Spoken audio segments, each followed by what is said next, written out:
Hello, I'm Margot Politis. Welcome again to Study English IELTS preparation. Today we're going to look at cycles, at phrasal verbs, and then we'll finish with a bit of punctuation.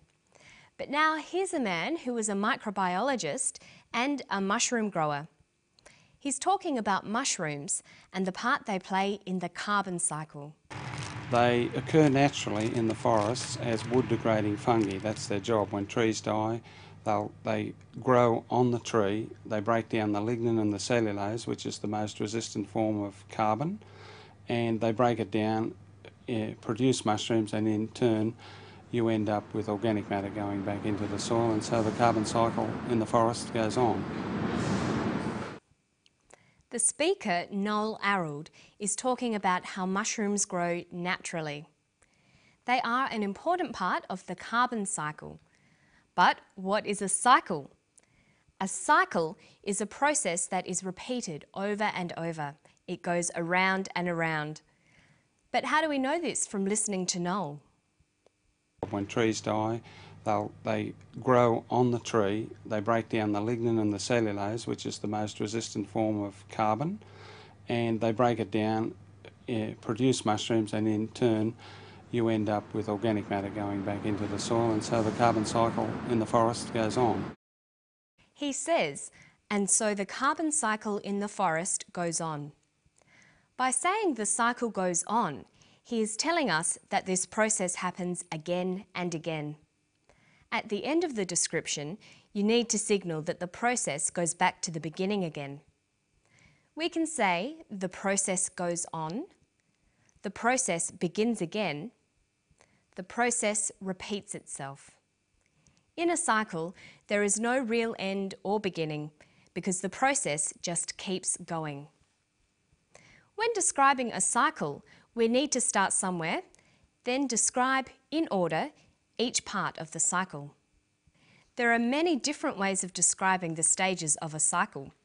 We can use transition signals like when, once, then, or next. When speaking, you can also use pauses and intonation to describe a cycle. In written language, this becomes punctuation. Listen to Noel Arrold again describing the different parts of the cycle. When trees die, they grow on the tree. He says, when trees die, they grow on the tree. When trees die, comma, they grow on the tree. The first part of the cycle is that the trees die. The second part is that when the trees die, fungi grow on the trees. That's the next stage. When trees die, they grow on the tree, they break down the lignin and the cellulose, which is the most resistant form of carbon, and they break it down, produce mushrooms.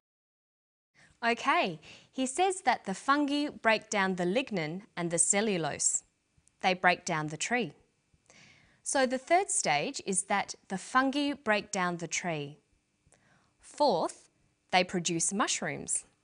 When trees die, they grow on the tree, they break down the lignin and the cellulose, which is the most resistant form of carbon, and they break it down, produce mushrooms, and in turn you end up with organic matter going back into the soil. And so He says, in turn, organic matter goes back into the soil. In turn signals the next stage of the process. In turn means next or because of that. That's the fifth stage. The organic matter goes back into the soil. And then what happens? when trees die, they grow on the tree, they break down the lignin and the cellulose, which is the most resistant form of carbon, and they break it down, produce mushrooms, and in turn you end up with organic matter going back into the soil, and so the carbon cycle in the forest goes on. The carbon cycle in the forest goes on. The organic matter helps new trees to grow again, and then those trees die. We're back to the first stage again. This is the carbon cycle. Okay, now we're going to look at some phrasal verbs.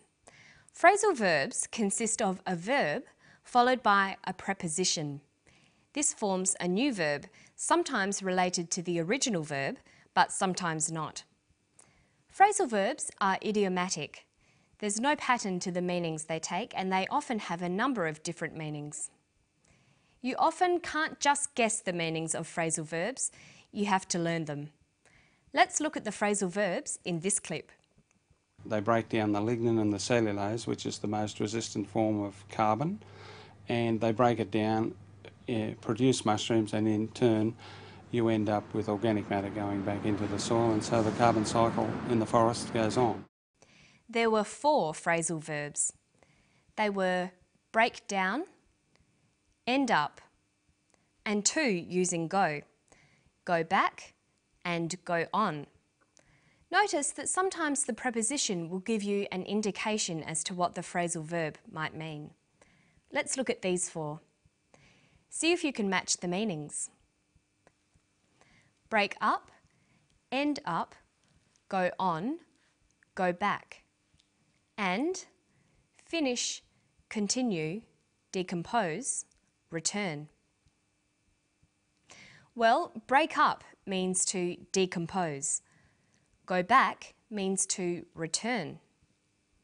Go on means to continue, and end up means to finish. But notice that break up can sometimes mean finish as well. We can break up from school. In formal writing, we would be more likely to use words like continue or return than phrasal verbs, which tend to be less formal. Phrasal verbs are difficult to learn because there are so many of them. Look at go. We've already seen it with go back and go on, but there's many, many more. And remember, most of these have got more than one meaning. It takes a lot of time to get used to all the phrasal verbs and what they mean. You need to listen carefully to people speaking and the way they use phrasal verbs. Another important thing to do is to write them down in groups and buy a good phrasal verb dictionary. So pay attention to those phrasal verbs.